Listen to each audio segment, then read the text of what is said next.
Hey, good afternoon, everyone. Or this evening, I'm sorry. Sorry we came on a little late. I had some technical difficulties. But thanks for tuning in to TAN TV, the African American Network, where we have a local feel with a global reach. You're listening Out of Bounds with T Rex and his noops, the Theta Beta noops. Yo, yo, yo. We got the old man of the group, Mr. Lonnell Matthews. And then we What's got up? What's up, good the people? intelligent one. We got the intelligent one, Big Bank. We call him Henry. How you doing, Mr. Pitcher? How you doing today? I'm very well, sir, and I really appreciate you, sir. All right. I couldn't help that. I'm very well, sir. I couldn't help that. You know I ain't got no sense. Anyway, today we're on our second segment on how to teaching young men how to be great fathers. So I'm gonna let the guys introduce themselves and give a little bit of background on what they're doing, and then I start asking them questions, and then you can chime in on Facebook, Instagram, or wherever you reading us at, and then ask us our questions. We'll see them. All right, fellas. We'll start with Duck. Go ahead, Duck. Say hello to everybody. Good people, good evening, good evening. This is the great one, Duck Matthews, trying to do what we do, trying to keep it real, trying to keep it live. Okay. All right. I hear you. I hear you. All right, Henry. Well, good evening, everyone. This is Henry, the studious one. I want to make sure that we are all on one accord and in a positive manner in whatever we're doing today. So thank you, sir. All right, everybody. I'm gonna give Henry a little background on Henry that he didn't give. Henry is an intelligent person, but he also played football, so he got knocked in the head a couple times. So we won't hold that against him. Well, fellas, last week we was talking about what our fathers taught us. So I'm just gonna, give you a general question. Just give me a little blurb on what did you think that was important that you learned from your father and throughout life before you became a father that you passed on to your son. So we'll start with you, Mr. Lonnell, aka Duck. Oh man, I tell you, being a son is one of the remarkable things about life. You get to live, you get to learn, you get to sit back, and you get to look. And one good thing about it, the teachings of a father are not necessarily him alone. They're the surroundings, the people around, the mentors, and I love that part. TV helped raise me, but also my friends' families, which is their fathers. I got to watch a lot.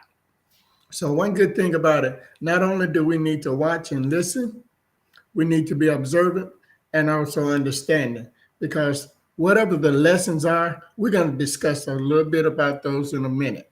Okay. Mm-hmm. Well, Terry, what started the biggest thing that I gathered from my father that I passed on to my two children, my son and my daughter, is responsibility, man. Being responsible and you're taking your actions and going forth for that.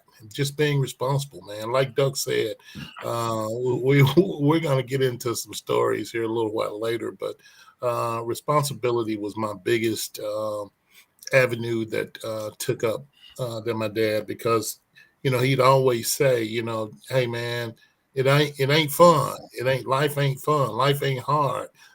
Doug, you said that you were TV raised you. I didn't have that I was not afforded that. We had one TV in the house, and my job was to hold the antennas on the that was my job. So, I think everybody had like that time. I didn't like watching what they wanted to watch, so I couldn't watch the TV shows that I wanted to watch. I had to hold the antennas, man. So, but it is what it is, my God. Responsibility is my biggest thing. Well, those are both great traits. I can't beat them. I'll just try to add to them. I'm not trying to outdo you guys. I think the biggest thing I got was, I guess, accountability. Same roles with responsibility, but it's a military term that my stepdad instilled upon us, and we all did it. We all had accountability. It's like, don't blame somebody else for your shortcomings, i.e. when the street lights came on. You're supposed to be home. And if you wasn't home, don't say, oh, so-and-so held me up, or I was at so-and-so's house, I didn't see it come on. We all know what time the street lights come on. So that's the most important thing I try to pass on to my kids is the accountability, being responsible for yourself, also understanding the circumstances and the consequences if you don't do it.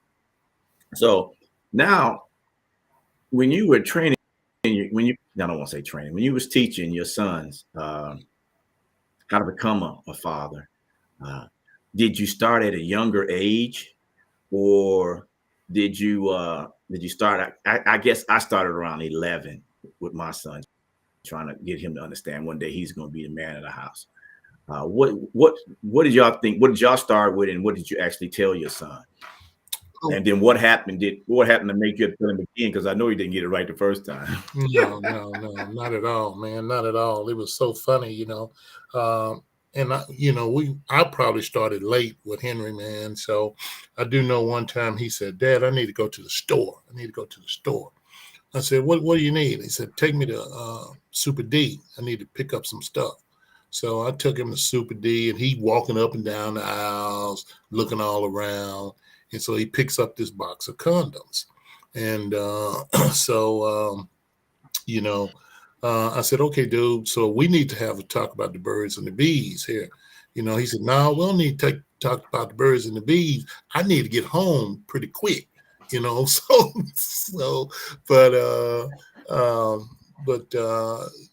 What I did, I told him, I said, "Man, be responsible for your actions, because you don't want to lay and play with somebody that you're not intending to raise that child, because that's a human being that never asked to come here. So be very, very responsible, man. You know what I'm saying?" All right. Yeah, I'm going to chime in on that. You spoke about age. I think the age difference was from the time that they was actually into the womb of the mom, where you start rubbing her stomach, rubbing her belly, and, trying to sing, you talk to your kids, and then, knowing that it was a male. So you up here talking about, I can't wait to meet you, and all of this good stuff, trying to give good vibes, good energy. But there was one opportunity that I had to teach trust to my kids. At least I thought it was trust, right? And what had happened was I had one son that was about 9 years old and one that was about 5. It was 4 years difference between the two Lonnells. All right. So one day we was out throwing the Frisbee. And, one time I think the Frisbee went on top of our roof of the house that I was staying in. And so I put my youngest boy on my shoulders and lifted him up to get on the roof to get the Frisbee. And so he got up there and everything was good. Now his big brother said, "How you going to get down?" I said, I'm going to tell you how to get down. Just jump, okay? So I said, "Farah, just jump. I'm going to catch you." And then Farah was getting ready to do it, and his big brother yelled out, "No, don't do it. He ain't going to catch you. He ain't going to catch you." I'm thinking, wait a minute, Lonnie. Let me try to tell him that I'm going to catch him, because if I don't catch him, he's going to hit the ground. And Lonnie just kept saying, "Oh, he ain't going to catch you. He ain't going to catch you." And so then Farah said to me, he said, "Dad, are you going to catch me?" And that's when I thought that he found out what trust was. I said, "Yes." And so he jumped. And then I told his big brother, I said, "Keep your mouth shut. You can't tell him what not to do. I'm his daddy." And so that was good. But I want to say, hey, to the fellas, there's Rob Joe and there's Laura. I want to say hi, Laura. Hey, Robert. Okay. Good to have y'all here. Thanks for the support. That's for sure. I don't, I think at 11, I had a little talk with Terry, and I was trying to straighten him out on the responsibility of chores and what that meant to him, because Laura is one of our biggest fans. He's there all the time. But little Terry, and thank you, Laura, and little Terry just never, ever got the responsibility, understanding that, you have to do what I ask you to do, because your 3 older sisters may not, they in the boys at that age. So you have to make sure you stand fast and do it right. But it took him about 2 or 3 years to understand what it meant to hold responsibility and accountability.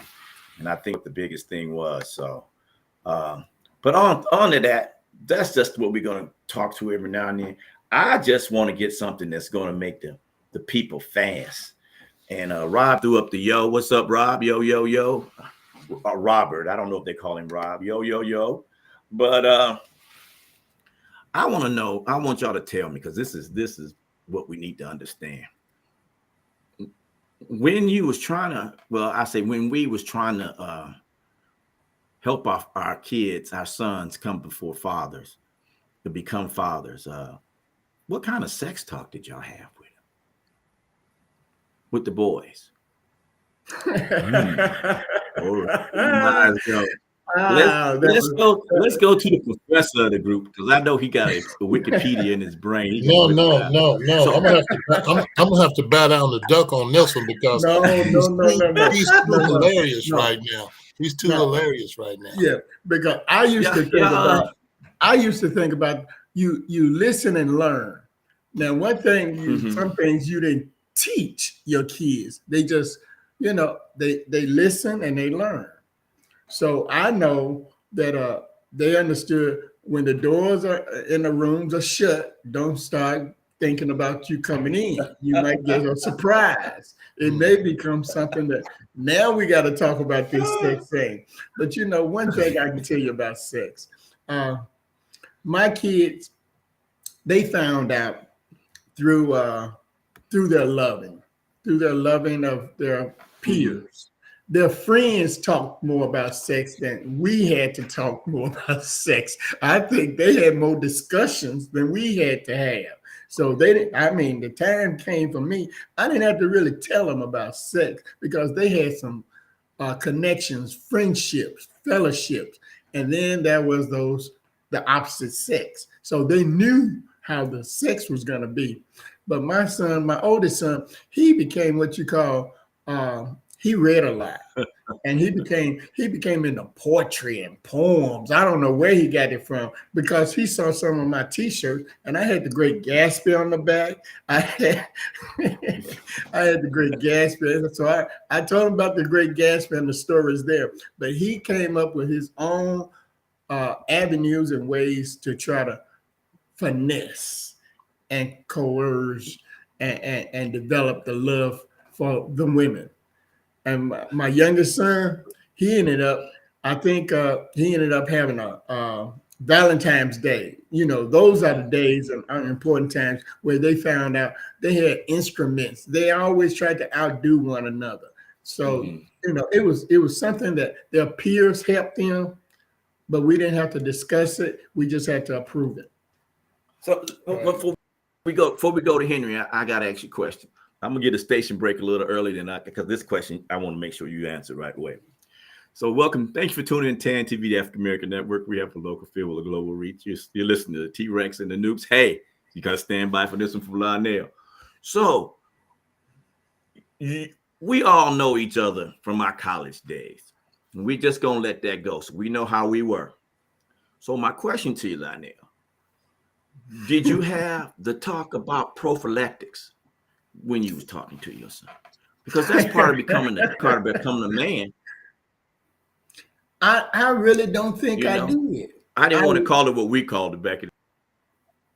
I really didn't think we talked and discussed that opportunity to say, protect yourself. Because I probably just said, it's so good to have love making when you're making love. So I don't think we even had that discussion. Now, I'm going to have to ask my oldest son when we had it next week, when we have him on the show. Or I can have Robert. Because I don't think that's a good one. That's a good one. Yeah, I think that's something that we really didn't have to discuss. Well, I did. I did because and I would make all kind of goofy remarks, man. Dude, it's raining outside. Make sure you wear your raincoat, and put the whole outfit on. Put the boots, the raincoat, and the rain hat on.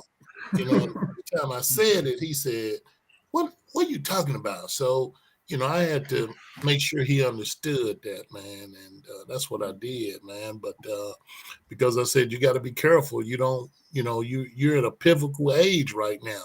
You're in college. You're in college right now at this point.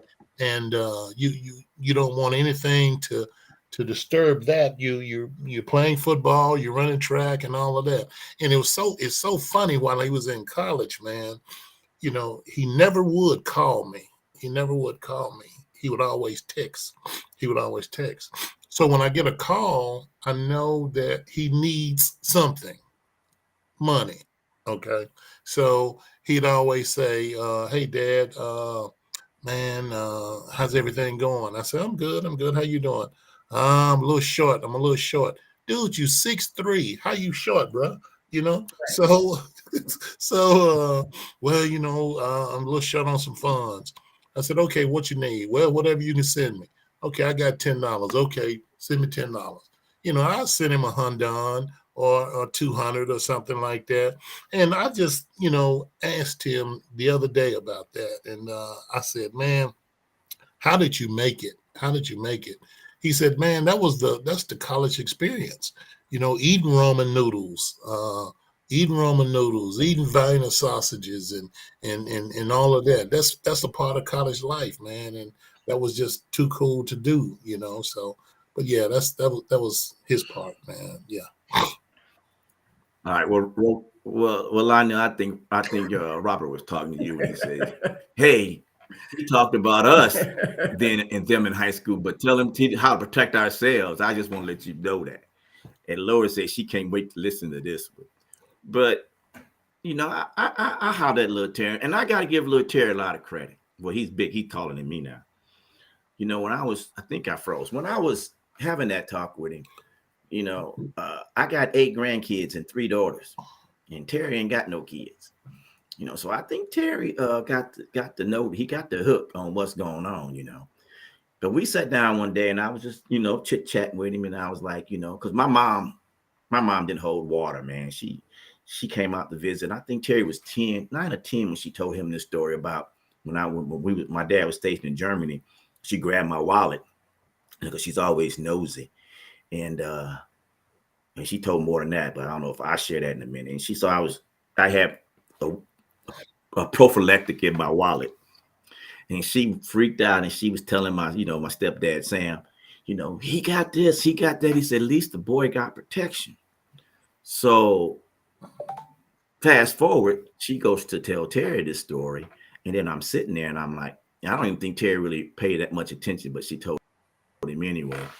And I was like, wow, what's going on? I mean, he was like, I said, you about to go to junior high, things are going to change. I said, you might need some of these. And to my surprise, he didn't need none because he had a whole jar of them already. And so I was like, whoa. So that was cool, but he's the only one that allowed girls to spend the night with in the house when he became over after high school while they were in college. The girls I didn't allow that because I just didn't allow that, but he did, and they hated me for it. But I think it's because I knew he was a little bit more responsible in that area. So now, since we're talking about teaching our young men to become fathers, did you ever catch him? Did we ever do doing what you told him not to do? Look, this dude called. He said, "Hey, Dad, what you doing?" I said, "Man, I'm getting ready to go to work." Oh, okay. Now he know, I got to be at work at 7:00 every day. What time you coming home? Dude, I'll be home by 5:30, 6 o'clock. Okay, I already know that. He already know that. So I said, okay, this boy got something up. He got something going on. So come in, he just like this on the couch, like this. The garage, the little alarm garage door open. You know, he ain't Uh-huh. know. Boy, what the heck is going on?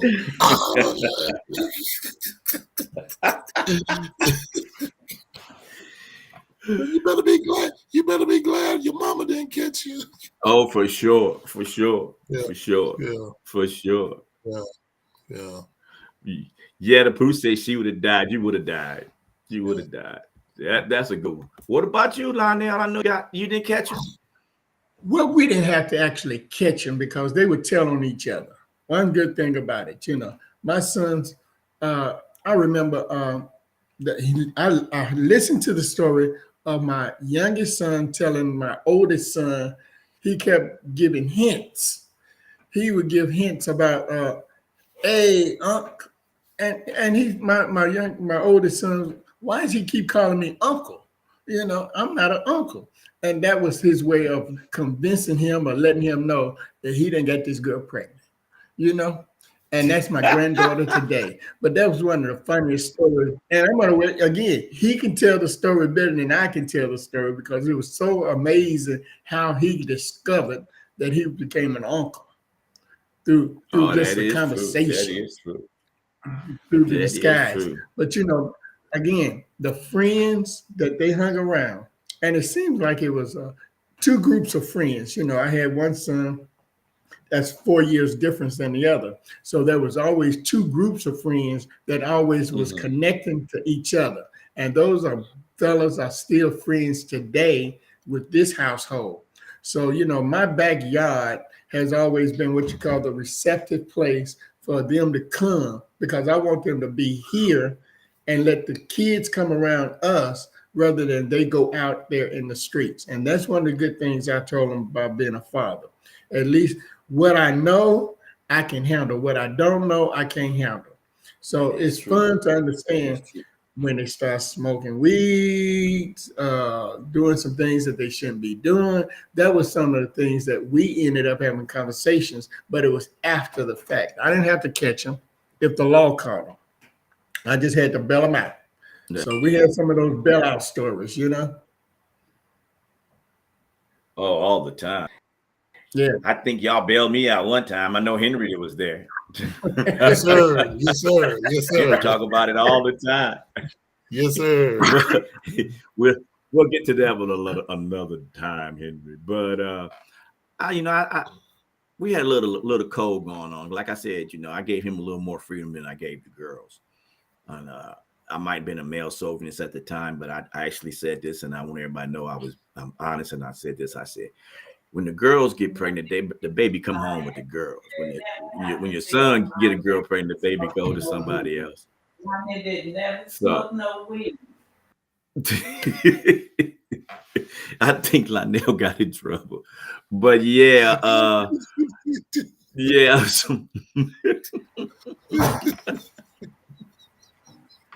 Anyway, I think the most. Now that was funny. Now that was funny. Well, I know you got to keep. We You stand gotta be like us, corrected. but you got to close the door. That was funny. They, And Yes. Lonnie, they don't want nobody to know they did something wrong. But Lonnell, I have to be honest with you, man. All of them smoking a little weed. All of Lonnell, them smoking a little Lonnell, that weed. was very nerdish of you. That's all right. That's all right. We stand corrected on some things. Okay. Yes. Hey, Duck. Don't ever feel why you got to explain that. The key to what I said was we lock the door, or close our door, or we're quick on that mute button. But you was surprised, and it happens, man. It happens. I get fussed at every time because little Terry's room is right. He's here out of the Navy, getting ready to start school again, and so he's right there. I didn't do that. I was like, yeah, you did. That's the important things about growing up and teaching. Lord, for that one. That's the most important thing about being a father and trying to get your son. It's a little different with your daughter because I was very overprotected with them. When we had a Rottweiler named Legend. He's about 150 pounds, and I gave him some Alka-Seltzer one day, let him drink some Alka-Seltzer, and he was foaming at the mouth. We brushed his teeth, so it looked really foamy. When my second to the oldest daughter, little boyfriend, came over and tried to get him right. But my one more question before we just let it go, man. When you was teaching your son, always about not just the birds and the bees, but survival things. If survival things would be like, well, I'm the only one. Survival would be, what to do with the talk about police. I mean, the president didn't understand that till he was talking to Kamala, I can't pronounce her name, the vice president, about that. Did you ever have the talk? I'm sure you did, but how did it go when you had to talk with your son about something serious, the police pulling you over or anything? Oh man, with my son, I had to talk with my daughter as well, and she was very, very receptive of it. Now she's a lawyer, so she plays the politically correct game in everything that she does. But with him, I had to, um, hey, just hit your dome light when you're pulled over, both hands on the steering wheel, let your windows down. Yes, sir. No, sir. Uh, Spell out every move that you got to do, that you'll make to do. Hey, my registration, my license are in the glove compartment. I'm going to take my right hand and open my glove compartment, and that way to show them, so you're relieving them of any fears. Yeah, I did have to do that. I did have to do that because um, at that age they like to ride deep, with the boys. Oh You yeah. know, you got a Mazda and they riding 5 and 6 deep, bouncing music. So you're bringing attention to yourself. You know what I'm saying? So That's for sure. you don't want to do that. So, but yeah, I had to have that talk. And it's sad to say, but man, every African American probably needs to have that discussion with their child. Yeah. Yes, it's a real talk. It's a real talk. Okay, Now, Doug. yeah, for me, I tell you, Talk.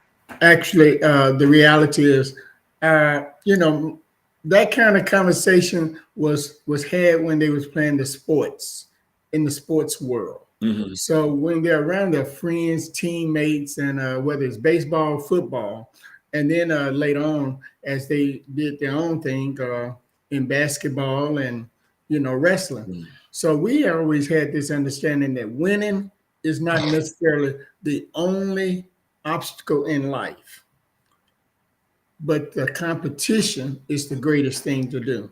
So, winning is not everything, and it's okay, especially when they were younger, and they would end up finding out what discrimination was. They found out what it was when we played against other teams that had all Caucasians versus the all black teams. They found out the differences there. So we ended up finding out that winning is not everything, but the world's not going to give you anything. So you have to go and be twice as good at doing whatever you do. So we had victories in that aspects when our all-stars or my kids or my sons ended up playing sports and finding that out through that way, that the competitiveness is only a way to understand that the world is not going to necessarily give you everything that you need, everything that you want, but you have to so much strive to be the best that you can be, and always try to be in the right place doing the right thing. Hey, this is a funny story, and it's a little bit off topic right now, but it was when I was in high school playing football, and I played at East High School my senior year in 1978. We had 19 players on the team. That was all we had, 19 players. Now, however, of those 19 players, I think 7 went on to Division 1A ball.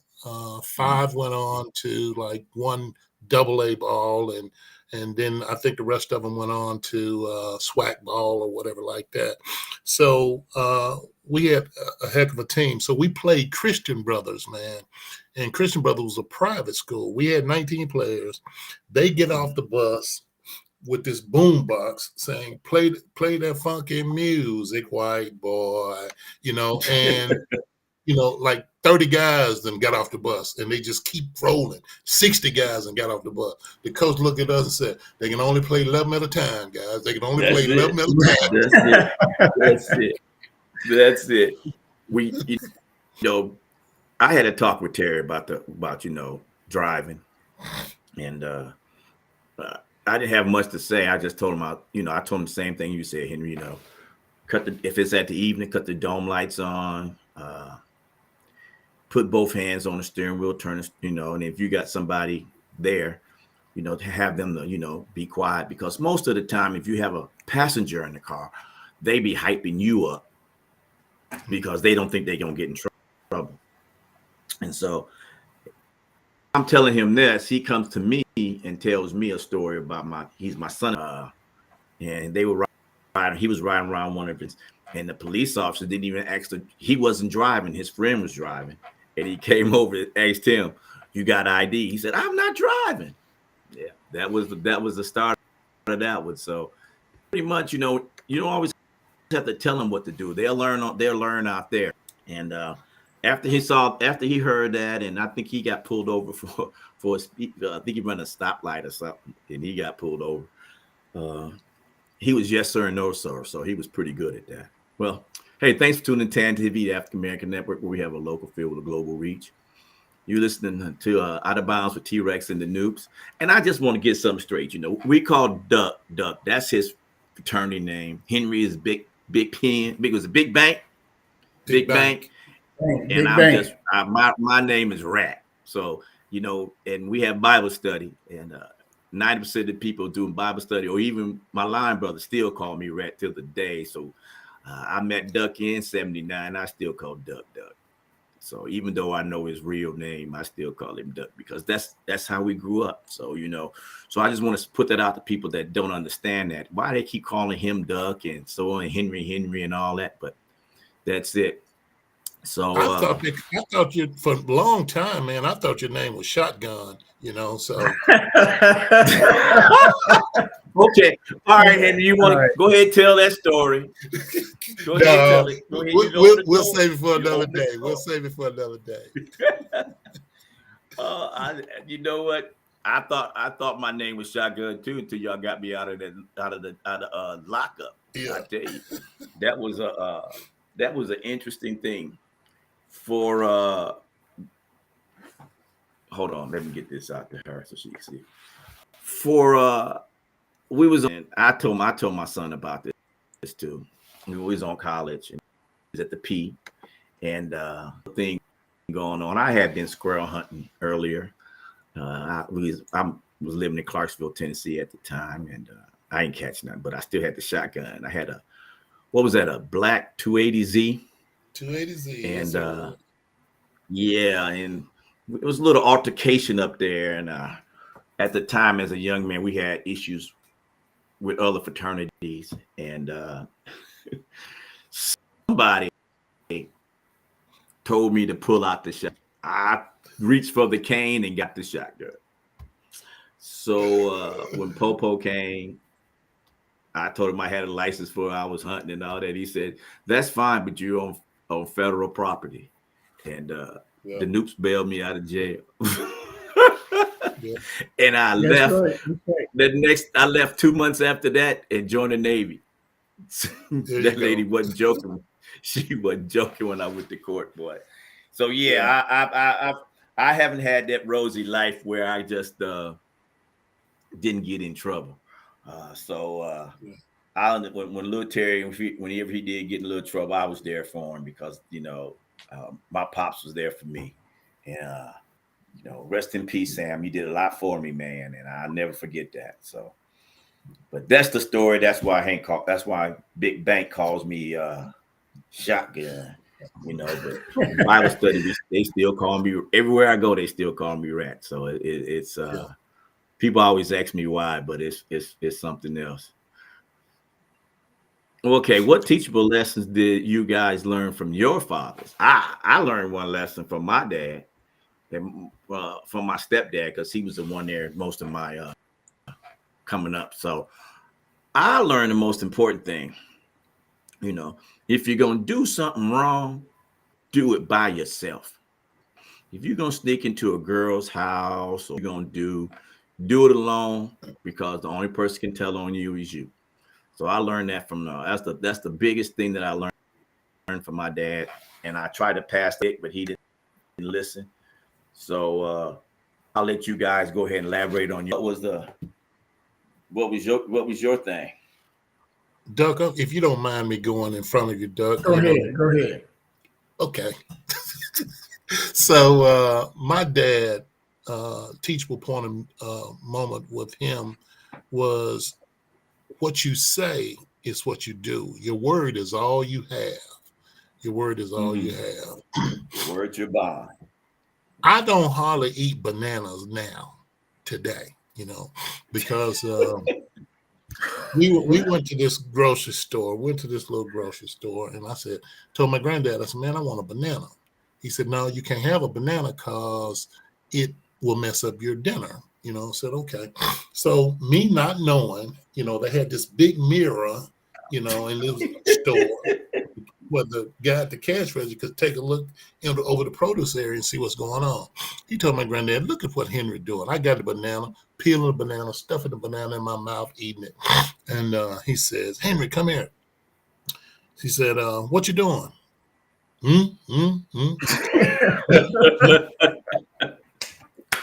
What you got in your mouth? Open your mouth. I'm just, He says, boy, you got banana residue in your mouth. Did you eat the banana? No. He said, pull out your pocket. So I got the banana peel in my pocket. It's still hanging out the pocket. So not only did he whoop me there, my dad whooped me, my mom whooped me, my grandma whooped me. Then I had to go back to the store and work that banana off for 3 weeks. I don't know what a banana cost back then, but every day after school for 3 weeks, I had to go back and work for that banana. So he said, dude, you know why I'm whooping you? I said, because I stole the banana. No, because you lied. Your word is all you got, bro. You know what I'm saying? Own up to what you have, and that's it. If you'd have said that, you still was going to get the whooping. You know what I'm saying? But it'd been a little bit more lenient on it. I'm walking around going to my mom thinking I'm going to get some sympathy. Mom, what's this on my shoulder? She said, that's a whip. And she said, come here, let me give you another one for messing up. Hey, I'll put it to you like this. If you ain't never got a whoop for doing something wrong, these kids nowadays understand that. That's why they get in trouble all the time. Go ahead, Duck. I just wanted to say that real quick. Go ahead and get it out. Well, I was going to kind of like flip it a little bit to understand that, I hear when kids, last week we said when a kid call you dad, it made you turn into this superhero, to this fathom of what you can't do no wrong, and you're going to become this great person. Well, that's how I was when I confronted my dad a lot of times. I would always call him dad, and he would always say, son, if you don't get understanding, you don't have nothing else to get. So he made me think about anything and everything that I did before I did it. So that's one good thing that I passed on to my kids, I know, is that not only do they call me pops or dad, but it's that superhero and knowing the limitations that we have upon ourselves, that there are some teachable moments and there are some things that we need to understand. So I think we're still a work in progress, especially with my grandkids. So that's the good thing about life, is going to continuously roll out the dice and let you go ahead and fly with the wings, put the wings on and fly and do and reach for the stars and do the best that you can do in all things that you do. Oh, that's for sure, Doug. No matter what we do, it's life goes on. Every day is a learning experience.